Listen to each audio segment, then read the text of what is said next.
तो दोस्तों फाइनली वक्त आ चुका है समर स्लैम का। और इस साल का समर स्लैम बहुत ज्यादा यूनिक है क्योंकि इस साल का समर स्लैम रेसलमेनिया के जैसे डे 1 और डे 2 देगा, यानी कि 2 दिन देगा। और ये कहाँ देगा? ये देगा सिर्फ नेटफ्लिक्स पे। लेकिन अगर आप लोगों के पास नेटफ्लिक्स नहीं है तो टेंशन लेने की थोड़ी भी बात नहीं है। मैं अपने चैनल पे समर स्लैम का लाइव अपडेट दूंगा। तो अगर आपने मेरे चैनल को अभी तक सब्सक्राइब नहीं किया तो मेरे चैनल को सब्सक्राइब करके बेल आइकन को दबा दीजिए। अब समर स्लैम आने वाला है और WWE को उम्मीद है सिर्फ रोमन रेंस की कि रोमन रेंस आएगा और समर स्लैम में परफॉर्म करेगा। एक डे 2 की समर स्लैम का मेन इवेंट तो कंफर्म है, कॉडी वर्सेस जॉन सीना का मैच WWE टाइटल के लिए। लेकिन डे 1 का मेन इवेंट क्या होगा मैं आप लोगों को बताता हूँ। डे 1 का मेन इवेंट होगा रोमन रेंस की new shield versus Seth Rollins की टीम का मैच। इससे अच्छा मैच WWE के पास है ही नहीं समर स्लैम में दिखाने के लिए। तो अब समर स्लैम में अगर रोमन रेंस का मैच होना है तो रोमन रेंस को रिटर्न आना ही पड़ेगा। रोमन रेंस रिटर्न कब आएंगे? तो रोमन रेंस रॉ में रिटर्न आ सकते हैं। सेथ रॉलिंस ने अपना money in the bank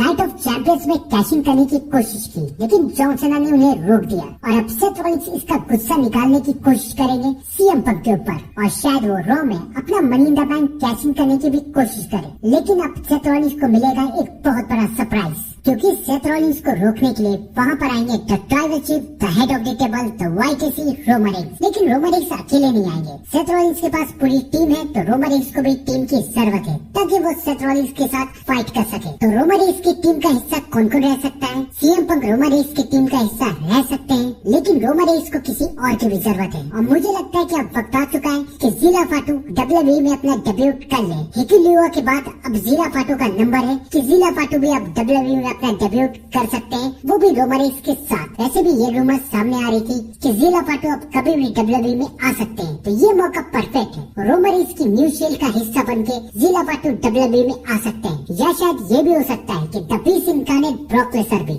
WWE में रिटर्न आ सकते हैं और रोमन रेंस का साथ दे सकते हैं, क्योंकि पॉल हेमन ने ब्रॉक लेसनर को भी धोखा दिया है। तो ब्रॉक लेसनर का भी रिटर्न आना बनता है, पॉल हेमन से बदला लेना बनता है। सोचिए जरा, न्यू शील्ड में पॉल हेमन के पुराने तीनों क्लाइंट यानी कि CM Punk, Brock Lesnar, Roman Reigns, तो ये टीम कितनी तगड़ी होगी, कितनी मजबूत होगी, इसे कोई नहीं हरा पाएगा। और समर स्लैम में रोमन रेंस की न्यू शील्ड सेथ रॉलिंस की टीम को हरा देगी। क्यों?